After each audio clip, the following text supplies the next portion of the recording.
നമസ്കാരം സുഹൃത്തുക്കളെ, നിങ്ങളെല്ലാവർക്കും കേരള പ്രൈം ന്യൂസിലേക്ക് സ്വാഗതം. ചാലു നോക്കാം കേരളത്തിലെ എല്ലാ 14 ജില്ലകളിലെ ചെറുതും വലുതുമായ വാർത്തകളിലേക്ക്. പക്ഷേ അതിനു മുമ്പ് നിങ്ങൾ ഈ വീഡിയോ ഏത് ജില്ലയിൽ നിന്നോ, ഗ്രാമം, നഗരം അല്ലെങ്കിൽ മൊഹല്ലയിൽ നിന്നോ ആണ് കാണുന്നത് എന്ന് കമന്റ് ചെയ്ത് നിർബന്ധമായും അറിയിക്കൂ. അങ്ങനെ ചെയ്താൽ നിങ്ങളുടെ ഗ്രാമം, നഗരം, മൊഹല്ലയിലെ വാർത്തകൾ നിങ്ങൾക്കെത്തിക്കാൻ ഞങ്ങൾക്ക് ആദ്യം തന്നെ കഴിയും. വാർത്തകൾ തുടങ്ങുന്നതിന് മുമ്പ് ഒരു ചെറിയ റിക്വസ്റ്റ് ഉണ്ട്. ദയവായി ഈ വീഡിയോ ലൈക്ക് ചെയ്യൂ. കാരണം നിങ്ങൾ വീഡിയോ ലൈക്ക് ചെയ്യുമ്പോഴാണ് യൂട്യൂബ് ഈ വീഡിയോ കൂടുതൽ ആളുകൾക്ക് കാണിക്കുന്നത്. അതുകൊണ്ട് ഞങ്ങൾക്ക് നിങ്ങളുടെ ഓരോ ലൈക്കും വളരെ അത്യാവശ്യമാണ്.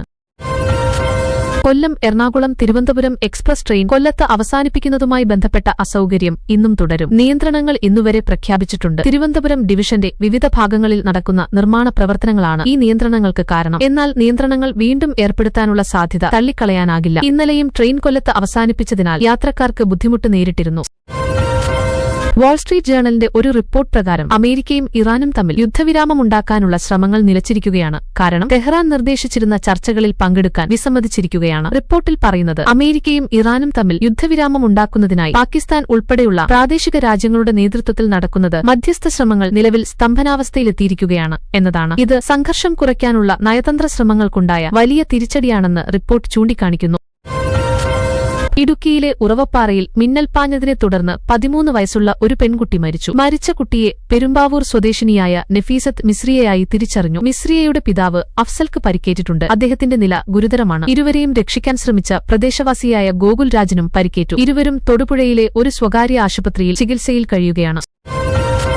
ചങ്ങനാശ്ശേരിയിൽ അനധികൃത മദ്യവിൽപ്പന വ്യാപകമായി നടക്കുകയാണ്. പ്രത്യേകിച്ച് അവധി ദിനങ്ങളിൽ. തെരഞ്ഞെടുപ്പിന് മുമ്പുള്ള 48 മണിക്കൂർ മദ്യനിരോധനം മുതലെടുക്കുന്നതിനായി വൻതോതിൽ മദ്യം സംഭരിക്കുന്നതായും വിവരമുണ്ട്. ചങ്ങനാശ്ശേരി ടൗൺ, തൃക്കൊടിത്താനം, കൊട്ടാമുറി, പരാൽ, പായിപ്പാട് മേഖലകളിൽ സംഘങ്ങൾ സജീവമാണ്. മദ്യനിർമ്മാണ ഫാക്ടറികളിൽ നിന്ന് വാങ്ങിയ മദ്യം ചെറിയ കുപ്പികളിലാക്കി വിൽക്കുകയാണ്. അവധികളും മദ്യനിരോധന കാലവും ലക്ഷ്യമിട്ട് ലാഭം നേടുക എന്നതാണ് ലക്ഷ്യം.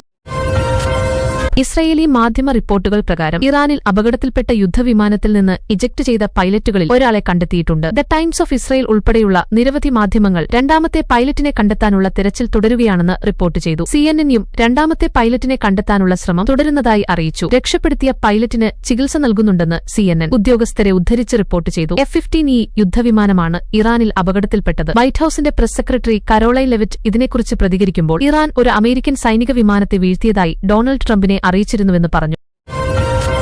വെള്ളിയാഴ്ച അഫ്ഗാനിസ്ഥാനിലെ ഹിന്ദുക്കുഷ് മേഖലയിലുണ്ടായ 5.9 തീവ്രതയുള്ള ഭൂകമ്പത്തിന് പിന്നാലെ ഡൽഹി NCR മേഖലയിലും ഉത്തരേന്ത്യയിലെ പല ഭാഗങ്ങളിലും ശക്തമായ ഭൂചലനം അനുഭവപ്പെട്ടു. ഈ ഭൂകമ്പത്തിൽ കുറഞ്ഞത് 8 പേർ മരിച്ചു. അപ്രതീക്ഷിതമായ കുലുക്കം ജനങ്ങളിൽ ഭീതി പരത്തി. നിരവധി നഗരങ്ങളിലെ ആളുകൾ വീടുകളിലും ഓഫീസുകളിലും നിന്ന് പുറത്തേക്ക് ഓടിക്കയറി. രാത്രി 9:50 ഭൂചലനം രേഖപ്പെടുത്തിയത്. പഞ്ചാബിലെ നോയിഡ, ചണ്ഡീഗഡ്, ലുധിയാന, ജമ്മുകശ്മീരിലെ പൂഞ്ച്, ശ്രീനഗർ, ഉധംപൂർ, ദെഹ്റാദൂൺ എന്നിവിടങ്ങളിലടക്കം പല നഗരങ്ങളിലും ഭൂചലനം അനുഭവപ്പെട്ടു. കാഞ്ഞിരപ്പള്ളി പോലീസ് റോഡിൽ സൈക്കിൾ ഓടിച്ചുകൊണ്ടിരുന്ന 10 വയസ്സുള്ള ബാലന്റെ കഴുത്തിൽ നിന്നുള്ള സ്വർണമാല കവർന്ന കേസിൽ പ്രതിയെ അറസ്റ്റ് ചെയ്തു. പത്തനംതിട്ട ജില്ലയിലെ ചിറ്റാർ ഗ്രാമത്തിലെ മനകയം പുത്തൻപരമ്പിൽ ഹൌസിൽ താമസിക്കുന്ന ഷാജി തോമസ് 48 എന്ന അച്ചായി ഷാജിയാണ് അറസ്റ്റിലായത്. കേന്ദ്ര ന്യൂനപക്ഷകാര്യ മന്ത്രി കിരൺ റിജിജു FCRA ഭേദഗതി ബില്ലിനെക്കുറിച്ച് ക്രൈസ്തവ സഭകൾ ഉന്നയിച്ച ആശങ്കകൾ പരിഹരിക്കുമെന്ന് അറിയിച്ചു. തിരുവനന്തപുരത്തിൽ വിവിധ ക്രൈസ്തവ സഭാ പ്രതിനിധികളുമായി ചർച്ച നടത്തിയ ശേഷം മാധ്യമങ്ങളോട് സംസാരിക്കുകയായിരുന്നു മന്ത്രി. ഏകദേശം 1 മണിക്കൂർ നീണ്ട തുറന്ന ചർച്ചയാണ് സഭാപ്രതിനിധികളുമായി നടന്നത്. തെരഞ്ഞെടുപ്പിന് ശേഷം സഭാപ്രതിനിധികളുമായി വീണ്ടും കൂടിക്കാഴ്ച നടത്തണമെന്ന് സംസ്ഥാന BJP നേതൃത്വത്തോട് മന്ത്രി ആവശ്യപ്പെട്ടു. സഭകളുടെ ആശങ്കകളും നിർദ്ദേശങ്ങളും എഴുത്തിൽ നൽകാൻ BJP സംസ്ഥാന അധ്യക്ഷൻ രാജീവ് ചന്ദ്രശേഖരനോട് ആവശ്യപ്പെട്ടതായും മന്ത്രി പറഞ്ഞു. ലാറ്റിൻ കത്തോലിക്ക ആർച്ച് ഡയോസിസ് വികാർ ജനറൽ മോൺസിഗ്നർ യൂജിൻ പെരേര സഭകൾ ഉന്നയിച്ച വിഷയങ്ങൾ പരിഗണിക്കുമെന്ന് കേന്ദ്രമന്ത്രി അറിയിച്ചതായി പറഞ്ഞു. കോഴിക്കോട് ഒരു 18 വയസ്സുള്ള യുവാവ് നിർത്തിയിട്ട ചരക്കുതീവണ്ടിയുടെ മുകളിൽ കയറി സെൽഫി എടുക്കാൻ ശ്രമിക്കുന്നതിനിടെ ഗുരുതരമായി പരിക്കേറ്റു. കോഴിക്കോട് പയ്യോളി സ്വദേശിയായ സിനാനിന് ഗുരുതരമായ പൊള്ളലേറ്റതിനെ തുടർന്ന് കോഴിക്കോട് മെഡിക്കൽ കോളേജ് ആശുപത്രിയിലെ തീവ്രപരിചരണ വിഭാഗത്തിൽ പ്രവേശിപ്പിച്ചു. രാഹുൽ ഗാന്ധി നാദാപുരം കൽച്ചിയിലെ പ്രവർത്തകരുടെ വലിയ ജനക്കൂട്ടത്തിലൂടെ എത്തിച്ചേർന്നു. അദ്ദേഹത്തിന്റെ കാറിന് മുന്നോട്ടു പോകാൻ പോലും വഴിയില്ലാത്ത സാഹചര്യമുണ്ടായി. രാഹുലിന്റെ വരവ് ഏറെ ശ്രദ്ധേയമായിരുന്നു. KM അഭിജിത്ത്, പരക്കൽ അബ്ദുല്ല എന്നിവർക്കായി രാഹുൽ വോട്ടഭ്യർത്ഥന നടത്തുകയായിരുന്നു. പെരാമ്പ്രയിൽ ഉച്ചയുടെ കടുത്ത ചൂടിനിടയിൽ രാവിലെ 11 മണി മുതൽ തന്നെ കെട്ടിടങ്ങളുടെ മേൽക്കൂരകളിൽ പോലും ജനങ്ങൾ കൂടിനിന്ന് ശക്തമായ ജയഘോഷങ്ങളോടെയാണ് രാഹുലിനെ സ്വീകരിച്ചത്. അറിയിച്ചത്. സ്റ്റോപ്പ്. പാകിസ്ഥാനിൽ ഇപ്പോൾ വലിയ സാമ്പത്തിക പ്രതിസന്ധിയാണ് നിലനിൽക്കുന്നത്. പശ്ചിമേഷ്യയിൽ തുടരുന്ന യുദ്ധമാണ് പെട്രോൾ ഡീസൽ വില കുത്തനെ ഉയരാൻ കാരണമായത്. ജനങ്ങൾക്ക് ആശ്വാസം നൽകുന്നതിനായി സർക്കാർ പൊതുഗതാഗതം സൗജന്യമാക്കിയിട്ടുണ്ട്. വെള്ളിയാഴ്ച പാകിസ്ഥാൻ സർക്കാർ പെട്രോൾ ഡീസൽ വില ഒരേ സമയം കുത്തനെ വർദ്ധിപ്പിച്ചു. പെട്രോൾ ഇനി ലിറ്ററിന് 458 രൂപയായി, ഏകദേശം 43% വർധന. ഡീസൽ ലിറ്ററിന് 520 രൂപയായി, ഏകദേശം 55% വർധന. ഇത് ഒരു മാസത്തിനുള്ളിൽ രണ്ടാം തവണയാണ്. പ്രധാനമന്ത്രി നരേന്ദ്രമോദിയുടെ സന്ദർശനത്തിന്റെ പശ്ചാത്തലത്തിൽ നാളെ 4 ഏപ്രിൽ 2026 MC റോഡിൽ ഗതാഗത നിയന്ത്രണം ഏർപ്പെടുത്തും. ഇന്ന് 3 ഏപ്രിൽ 2026 നാളെ ഉച്ചയ്ക്ക് 12 മണി മുതൽ വൈകിട്ട് 6 മണി വരെ തിരുവല്ല മുതൽ ചങ്ങനാശ്ശേരി വരെ ഗതാഗതം നിയന്ത്രിക്കും. ഉച്ചയ്ക്ക് 12 മണി മുതൽ തിരുവല്ല ചങ്ങനാശ്ശേരി റൂട്ടുകളിൽ വാഹന ഗതാഗതം വഴിതിരിച്ചുവിടും. ഉച്ചയ്ക്ക് 1 മണി മുതൽ തിരുവല്ല നഗരത്തിലും ചങ്ങനാശ്ശേരിയിലും പ്രവേശനം നിയന്ത്രിക്കും. ജില്ലാ പോലീസ് മേധാവി ആർ ആനന്ദ് അറിയിച്ചു. തിരുവല്ല അസംബ്ലി വേദിയിൽ നിന്ന് ചങ്ങനാശ്ശേരി നഗരത്തിലേക്കുള്ള വാഹനങ്ങൾ ഉച്ചയ്ക്ക് 2 മണി മുതൽ പോലീസ് നിയന്ത്രണത്തിൽ അനുവദിക്കുമെന്ന്. കനിയാപുരത്ത് ഒരു യുവാവ് രാത്രി ബന്ധുവിന്റെ വീട്ടിൽ തീവച്ചു. മരുന്ന് വാങ്ങാൻ ആവശ്യപ്പെട്ട 700 രൂപ നൽകാത്തതിനെ തുടർന്നായിരുന്നു ആക്രമണം. യുവാവിന് വീട്ടുമുന്നിൽ കൈക്ക് പരിക്കേറ്റതിനെ തുടർന്ന് മെഡിക്കൽ കോളേജ് ആശുപത്രിയിൽ പ്രവേശിപ്പിച്ചിരുന്നു. അവിടെ നിന്ന് ചാടി രക്ഷപ്പെട്ട ശേഷമാണ് കുറ്റകൃത്യം നടത്തിയത്. ആലമ്മൂട് ലക്ഷവൈദു കോളനിയിലെ അൻസി മൻസിലിൽ അമീനയും കുടുംബവും താമസിക്കുന്ന വീട്ടിൽ തീവച്ച ശേഷം അമീനയുടെ സഹോദരിയുടെ മകൻ ഫൈസൽ 28 മംഗലപുരം പോലീസ് സ്റ്റേഷനിൽ കീഴടങ്ങി. കൂത്താട്ടുകുളം പ്രദേശത്ത് പഴയ നോട്ടുകൾ നൽകിയെന്നാരോപിച്ച് KSRTC ബസ് ജീവനക്കാർ ഒരു യാത്രക്കാരനെ മർദ്ദിച്ചു. തൃശൂർ ഡിപ്പോയിലെ അതിവേഗ ബസ്സിലാണ് സംഭവം. കോട്ടയം ഭാഗത്തേക്ക് പോകുകയായിരുന്ന ബസ് ഇന്നലെ രാവിലെ 11 മണിയോടെ കൂത്താട്ടുകുളം എത്തിയപ്പോൾ ഡ്രൈവറും കണ്ടക്ടറും ബസ് നിർത്തി യാത്രക്കാരനെ മർദ്ദിച്ചു. ഡ്രൈവർ യാത്രക്കാരന്റെ മുഖത്ത് പലതവണ മുട്ടുന്ന ദൃശ്യങ്ങൾ പുറത്തുവന്നു. ചില യാത്രക്കാരും മർദ്ദനത്തിൽ പങ്കെടുത്തതായി ദൃശ്യങ്ങളിൽ കാണാം.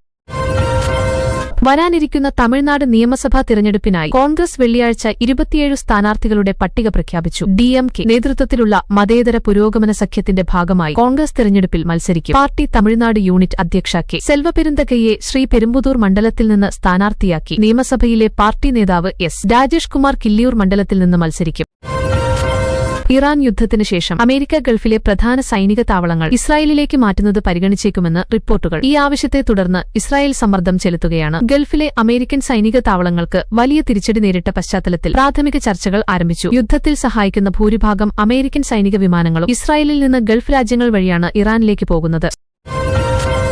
സക്കാത്ത് നികുതി കസ്റ്റംസ് അതോറിറ്റി ജിദ്ദ ഇസ്ലാമിക് തുറമുഖം വഴി സൗദി അറേബ്യയിലേക്ക് കടത്താൻ ശ്രമിച്ചിരുന്ന 29,16,180 ആംഫെറ്റമിൻ ഗുളികകൾ പിടിച്ചെടുത്തു. വിദേശത്തുനിന്ന് ഇറക്കുമതി ചെയ്ത ഷിയ ബട്ടർ കയറ്റത്തിൽ ഒളിപ്പിച്ചിരുന്നതായിരുന്നു ഇവ. പിടിച്ചെടുപ്പിന് പിന്നാലെ മയക്കുമരുന്ന് നിയന്ത്രണ മഹാനിർദ്ദേശാലയത്തിന്റെ സഹകരണത്തോടെ മരുന്ന് സ്വീകരിക്കാനെത്തിയ 2 പേരെ അറസ്റ്റ് ചെയ്തു.